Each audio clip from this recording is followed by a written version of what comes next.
네, 이번 주에는 프랑스 귀족주의 헤어살롱 쿠아퍼스트의 엄경옥 대표 모셨습니다.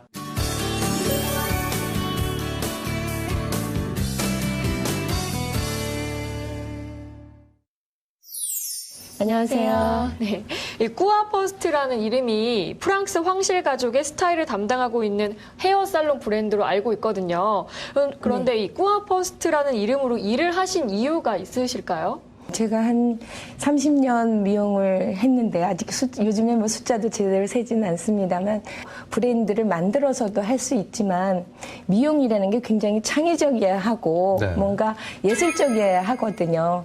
그래서 제가 식구들하고 고민 끝에 선진 유럽의 브랜드의 영향을 좀 받아야겠다. 제가 유럽 전역을 뒤졌죠. 그래서 영국 찾아 나섰고요. 이태리 찾아 나섰고 그러면서 이제 프랑스 파리에서 저희 쿠아퍼스트를 만나게 됐습니다. 사실 이 한국에서도 한국 미용하시는 분들이 러브콜을 많이 하셨더랬대요. 그래서 브랜드를 오려고 하는 시간도 한 2년 이상 걸린 것 같습니다. 되게 오래 정말 걸렸네요. 문전 앞에서 기다린 적도 많고요. 대표님이 원래 기자로 예전에 또 일을 하셨다고요? 근데 갑자기 이렇게 미용 쪽으로 바꾸신 이유가 어떻게 되는 건가요? 네, 해외 홍보하는 그런 아시아 뉴스센터라는 기자 생활을 잠깐 했는데요. 그러다 보니까 유명 인사들을 많이 만나게 되잖아요. 그렇죠. 네. 그래서 인터뷰도 하고 함께 뭐 사진도 찍고 이러다 보니까 나의 40대는 나의 50대는 이런 게 자꾸 그려지는 거예요. 그리고 이제 그것에 대해서 고민을 하게 되는 그런 시기가 오더라고요.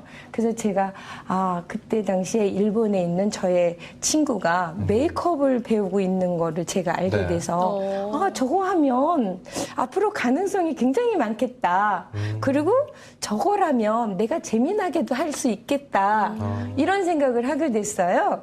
또 미용을 하다 보니까 이 미용실들을 어떻게 멋지게 관리하는 방법이 없을까? 정말 그때 상황은 굉장히 열악한 상황과 환경이었거든요. 그래서 이런 것들을 좀 더 기업적으로 미용인들의 위상을 좀 높이고 미용 환경을 좀 좋게 하는 방법은 없을까? 그래서 제가 관리에 관심이 많아지게 되었고 또 사롱에서 관리 위치에도 있어 봤고 또 프랜차이즈 사업본부에서 본부장 노릇도 해보게 됐고 그러면서 이제 제가 직접 이제 사롱을 경영을 하게 됐습니다. 지금의 대표님의 자리에 오르기까지 정말 쉽지는 않았을 것 같은데 어떤 점이 가장 그렇게 어려우셨나요? 저희는 오픈할 때부터 예약제였거든요. 그러니까 100% 예약제를 실행을 하고 있습니다. 고객님 오셔서 초창기입니다. 무슨 미용실에 예약하려고 사퇴만 하고 아주 너무 무서웠습니다. 그래서 제가 인사드리고 죄송합니다 그러고 또 가시게 하고 그런 고객님들도 너무 많았고요. 또 직원들은요. 머리카락이 잘라서 그냥 바닥에 넓어져도 그걸 쓰는 것에 대한 개념이 없어요.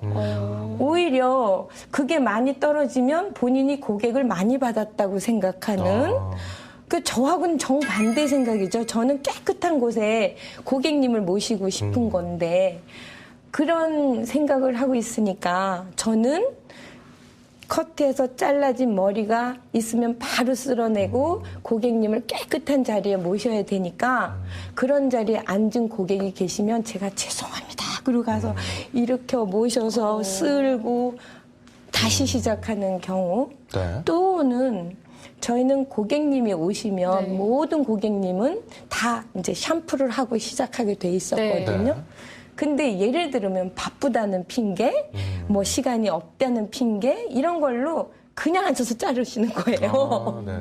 그러면 제가 죄송합니다, 고객님. 또 직원들한테도 미안합니다. 우리가 이거 하기로 했으니까 꼭 합시다. 그리고 그 자리에서 이렇게 세워서 다시 하고. 이런 게 굉장히 힘들었죠. 고객에 대한 생각에 저희가 맞춰가야 되는 게 아니었기 때문에요. 제가 추구하는 대로 맞춰서 그거를 함께 올려가야 되기 때문에. 네. 이것들이 사실 미용실 가면 이렇게 하는 곳이 있긴 한데 오래전부터 이걸 만들었으면 얼마나 힘드셨을까 이런 생각이 그러니까요. 드네요. 10년 전. 네. 근데 이제 또 대표님 같은 경우에는 특별한 뭐 또 경영 철학이 있다고 들었는데 제가 알기로는 직원들이랑 파리로 연수를 가시거나 네. 또 월급 날에는 뭐 인사말을 직접 손편지로 써주신다고. 네.